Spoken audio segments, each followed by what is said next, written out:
Good morning student. आज हम part 2 Chichi का पनीर के बारे में पढ़ेंगे। बच्चों, यह चीची का पनीर पार्ट एक चूहे की कहानी पर आधारित है, जिस चूहे का नाम चीची था। तो आइए शुरू करते हैं। एक चूहा था, उसका नाम क्या था? चीची। जो ये चूहा था उसका नाम क्या बताया बच्चों मैंने? चीची। चीची चूहा का एक दिन पनीर खाने का मन कर रहा था। एक दिन उसने देखा कि उसके बिल के सामने ही एक पनीर का बड़ा सा टुकड़ा पड़ा है। चीची पनीर को देखकर खुशी से झूम उठा। वह पनीर के टुकड़े को अपने बिल में ले गया। खुशी के मारे चीची को समझ में नहीं आ रहा था कि वह उस पनीर को ज़्यादा स्वादिष्ट बनाकर किस तरह से खाए। उसने क्या किया? वह दौड़ता हुआ अपने दोस्त मीची के पास पहुंच गया। उसने चीची हाँफते हुए बोला। चीची कहाँ पहुंच गया?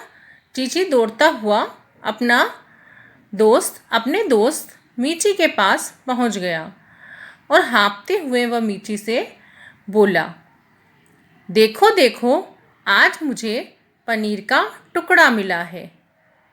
क्या तुम बता सकते हो कि मैं इसे कैसे खाऊं?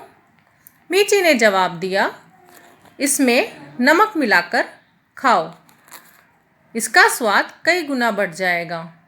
चीची खुश होकर अपने बिल की तरफ गया, पर उसके पास नमक तो था ही नहीं।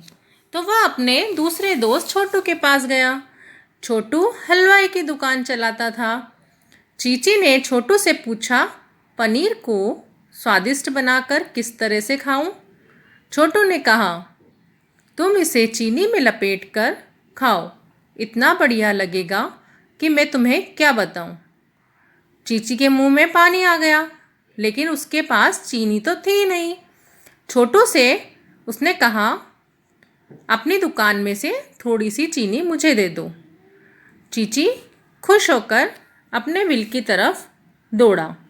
उसे याद आया, गिन्नू की याद आई और वह उसके घर चला गया। वहाँ उसने जाकर क्या देखा कि गिन्नू का बेटा बीमार था और गिन्नू बहुत उदास था। उसे कई दिनों से बुखार आया था और कड़ी दवाइयाँ खाते खाते वह कमज़ोर हो गया। आज सुबह वह पनीर खाने की जिद करने लगा। भला पनीर कहाँ से मिलेगा? कहते हुए गिन्नू की आंखों में आंसू आ गए और दिल भर आया। बीमार बेटे को देखते हुए चीची अपने बिल में लौट आया। चीची ने पनीर के टुकड़े की ओर देखा। जितनी बार उसे वह खाने की सोचता, उसे किसका चेहरा याद आता? गिन्नू के बेटे का। क्यों? क्योंकि उसकी भी इच्छा हो रही थी पनीर के टुकड़े को खाने की। मन ही मन कुछ सोचकर चीची ने पनीर के टुकड़े को उठा लिया और वह गिन्नू के बेटे के पास पहुंच गया और उसको दे दिया। गिन्नू का बेटा खुश होकर पनीर खाने लगा। यह देखकर चीची को भी खुशी हो रही थी, इतनी खुशी कि वह शायद खुद पनीर खाने से भी उसे नहीं मिलती।